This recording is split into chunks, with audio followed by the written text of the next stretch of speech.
Olá, meu amigo, minha amiga. Você sabe por que o Brasil e o mundo não estão numa situação muito pior? Porque podia estar muito pior.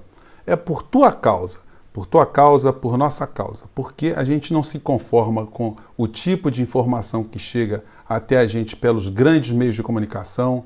A gente fica muito chateado com as programações das TVs, das rádios, do tipo de entretenimento, a qualidade das músicas, das letras, os programas que transformam grande parcela da população em verdadeiros autômatos, verdadeiros alienados e imbecis.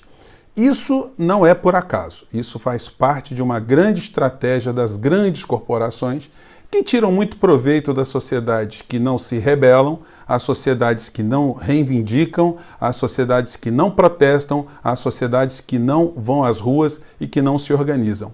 Quanto mais as sociedades estiverem formatadas e conformatadas, eles reinarão absolutos, E você sai pesquisando informações, você não se conforma com isso e você chega até onde? Ao Portal do José e outros portais também, outros canais que são muito interessantes, canais de esquerda, canais de direita, você vai visitando todos esses portais e vai com a sua razão vendo o que lhe parece mais próximo da realidade e o que a gente pode fazer para melhorar o destino do nosso país, da nossa gente, das pessoas que estão à nossa volta. Bom, se você está chegando agora, se inscreva no Portal do José, porque essa é a nossa missão e nós estamos crescendo bastante. Você chegou agora, seja bem-vindo a essa grande confraria. E se você gostar, dê um joinha, compartilhe o vídeo e vamos embora, porque os assuntos hoje vão ser explosivos. Bom, vou começar aqui com a Bolívia. A gente está vendo pelos telejornais que o presidente Evo Morales renunciou.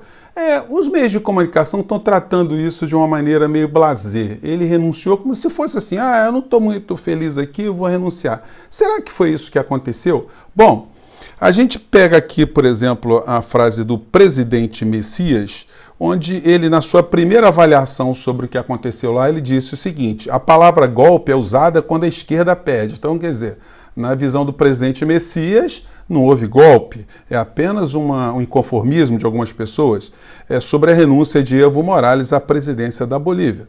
Ele, ao se referir sobre a concessão de asilo, olha só, o Evo Morales renunciou, teve a sua casa toda quebrada, invadida, os seus familiares foram perseguidos, as casas dos familiares foram incendiadas, as casas dos seus ministros foram vilipendiadas, foram apedrejadas, incendiadas também, e as pessoas mais simpáticas, mais próximas de Evo Morales apanharam, sofreram linchamento e algumas foram amarradas em poste, como na época da Santa Inquisição, na época da selvageria e da barbárie de uma maneira geral. Se isso não é um cenário de golpe, eu não sei o que seria um golpe na cabeça do presidente Messias. Provavelmente por ele estar familiarizado com alguns comportamentos de alguns militares que fogem às regras gerais, militares que aqui no Rio de Janeiro são conhecidos como milicianos, então o presidente não deve ter se chocado. E eu não tenho o menor medo de errar nessa questão. Porque como é que a gente vai chamar um general boliviano que fez curso nos Estados Unidos e que frequentou os quartéis norte-americanos e que simplesmente, sem nenhuma base jurídica na Constituição boliviana, ameaçou o presidente eleito, o presidente Evo Morales? Aí eu não vou entrar na arguição, se ele está lá há muito tempo, se ele não está. Olha, muito tempo é relativo, porque ele está menos tempo que a Angela Merkel, por exemplo, que já também foi eleito há mais eleições, mais anos que Evo Morales, e ninguém questiona se ela é ditadora, se ela está ali aviltando algum tipo de poder. Mas como é um latino-americano que está sentado em cima de uma jazida de lítio e está fazendo uma revolução silenciosa para o povo boliviano, então todo mundo acha, pelo menos o sistema acha, que pode questionar a legitimidade do índio Evo Morales, que representa, diga-se de passagem, 80% do povo boliviano que tem origem nas etnias indígenas. Bom, então disse esse miliciano boliviano de alta patente ameaçando o presidente Evo Morales. Vamos lá. Analisar a situação conflitiva interna, sugerimos al presidente del Estado que denuncia su mandato presidencial, permitiendo la paz. Bom, eu vou colocar para vocês a descrição desse vídeo, mas é o seguinte, gente, simplesmente ele chegou. Aliás, vários golpistas bolivianos tiveram franqueado nos meios de comunicação espaço para dar coletivas, dar entrevistas coletivas, provocando, fortalecendo uma campanha golpista contra o presidente Evo Morales. A Igreja Católica, que tantos males causou à humanidade em nome de Cristo, não estou falando a religião não, a Igreja Católica enquanto instituição também se filiou ao golpe na Bolívia, recomendando a renúncia de Evo Morales. Ora, gente, quando algumas partes da sociedade civil estavam reclamando, faz parte do jogo, mas quando um general, ombreado com outros generais, dizendo que as Forças Armadas estão coesionadas, estão coesas, e querem sugerir que o presidente da República vá embora, olha, gente, é como miliciano. O miliciano ele pode chegar também na comunidade assim, olha, nós estamos apenas sugerindo, nós não estamos dando tiro em ninguém, nós não estamos batendo em ninguém, nós estamos apenas sugerindo que o morador saia da casa dele e libere a casa para a gente colocar outra pessoa. Então, o presidente Bolsonaro não se choca com esse tipo de comportamento e nem o ministro das Relações Exteriores, o nosso ministro de Notre Dame. Mas eu convido você para uma reflexão. Imagine nos Estados Unidos um grupo de generais indo para a rede CBN, ou CBN, não, CBS ou CNN, dar um ultimato para o presidente Trump. Em alguns minutos já seriam todos presos, seriam levados à corte marcial e depois seriam conduzidos até o paredão mais próximo para serem brindados com um pelotão de fuzilamento com aplauso do povo norte-americano gritando USA. Se fosse aqui no Brasil, será que o presidente Bolsonaro apoiaria tal conduta? Olha, presidente, alguns militares podem ficar descontentes com seu governo de vez em quando. O senhor acharia legal que eles se reunissem também, puxassem uma cadeia nacional e sugerisse que o senhor saísse também do poder, que o senhor tivesse a sua casa depredada, os seus filhos tivessem as suas casas incendiadas? Aliás, muitas casas, né? Que os seus auxiliares passassem pelo mesmo tipo de coisa, que o ministro das Relações Exteriores fosse amarrado num poste também e fosse apedrejado? Será que o senhor acharia isso apenas um discurso de quem perdeu, de quem está sendo derrotado? Olha, gente, quando nós temos governantes que se comportam como pigmeus mentais, como anões institucionais, a gente não pode ter outra situação.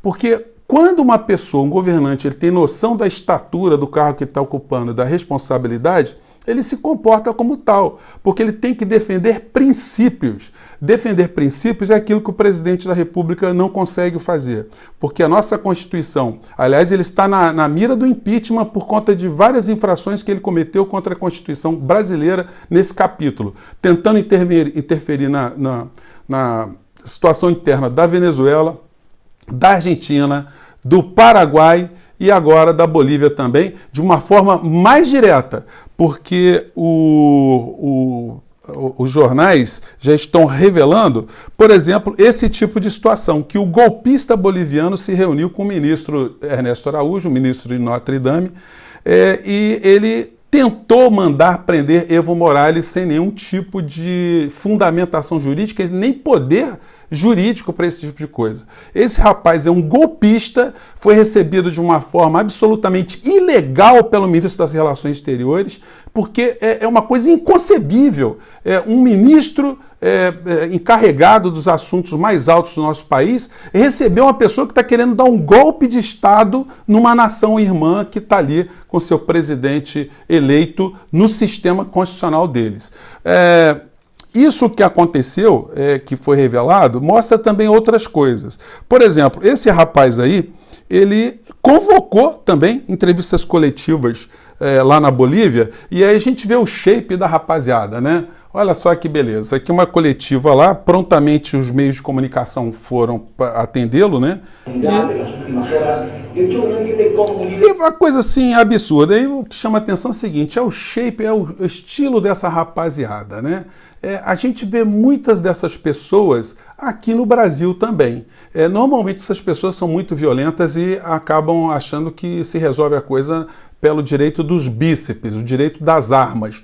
Esse rapaz aí, é o de camisa azul, de bonezinho, ele é considerado o Bolsonaro boliviano. Ele invadiu o palácio do governo, inclusive com a bandeira da Bolívia, uma Bíblia. Ele vive citando também versículos e salmos bíblicos e tem também uma tradição familiar de dar golpes, porque o pai dele tentou dar golpe na província de Santa Cruz de la Sierra, fez um movimento separatista em Santa Cruz de la Sierra e teve que acabar por se refugiar aqui no Brasil, porque senão ia ficar amargando uma cadeia por conspirar contra a legalidade lá. E o filho puxou o pai também tentando golpear o que está acontecendo, golpear o presidente eleito lá da Bolívia. Isso tudo que está acontecendo lá, gente, é obra do acaso? Não. Se Evo Morales tivesse lido esse livro aqui de John Perkins, que foi ex-agente da CIA, aliás, a CIA tem muitos agentes na Bolívia, isso foi revelado também pelo Wikileaks, que tem papéis que John Perkins já ressaltava isso desde 2005. Evo Morales chegou às eleições, a presidência da Bolívia em 2006, esse livro aqui de 2005. Nesse livro aqui, John Perkins explica por que ele decidiu fazer esse livro. Diz ele: decidi escrever novas confissões de um assassino econômico porque as coisas mudaram muito durante a última década. O câncer se espalhou de uma ponta a outra nos Estados Unidos, assim como no resto do mundo. Os ricos ficaram mais ricos e todos os outros ficaram mais pobres em termos reais. Uma poderosa máquina de propaganda, possuída ou controlada pela corporatocracia, tem feito circular suas histórias para nos convencer a aceitar os seus interesses, não os nossos. John Perkins foi um agente da CIA que trabalhou lá na CIA durante algumas décadas e resolveu colocar todas as questões que ele tomava conhecimento, porque ele viu que a ação da CIA era uma ação que só favorecia os grandes grupos econômicos norte-americanos, aquilo que ele dá o nome de corporatocracia. São as corporações que mandam na democracia norte-americana. E ele ficou muito decepcionado, muito envergonhado com as coisas que fez, e ele conta o método da CIA. Infelizmente, poucas pessoas têm conhecimento desse tipo de informação. Ele vendeu mais de 1 milhão de livros nos Estados Unidos, mas isso não é suficiente para conter movimentos golpistas como esse que está acontecendo na Bolívia, onde os meios de comunicação estão mancomunados com o empresariado pequeno, mas muito poderoso da Bolívia, as grandes corporações, o governo norte-americano que está dando apoio, o governo brasileiro que sorrateiramente também ajudou nessa conspiração. Então, todas essas estruturas conspiraram ao lado da Igreja Católica também para pressionar Evo Morales à sua renúncia. Nós não sabemos o que vai acontecer na Bolívia, o jogo de xadrez está em curso, muitas peças serão movidas, a gente só espera que aqui no Brasil os nossos representantes eles tenham mais noção da estatura que se exige de um presidente da República. Eu fico morrendo de inveja do povo mexicano que tem um presidente absolutamente equilibrado, centrado e que está lutando pela soberania do seu povo. Ao contrário do nosso, que faz esse monte de presepada e só faz uma coisa: entregar as riquezas nacionais. Gente, eu fico por aqui, um grande abraço, até o próximo vídeo. Tchau!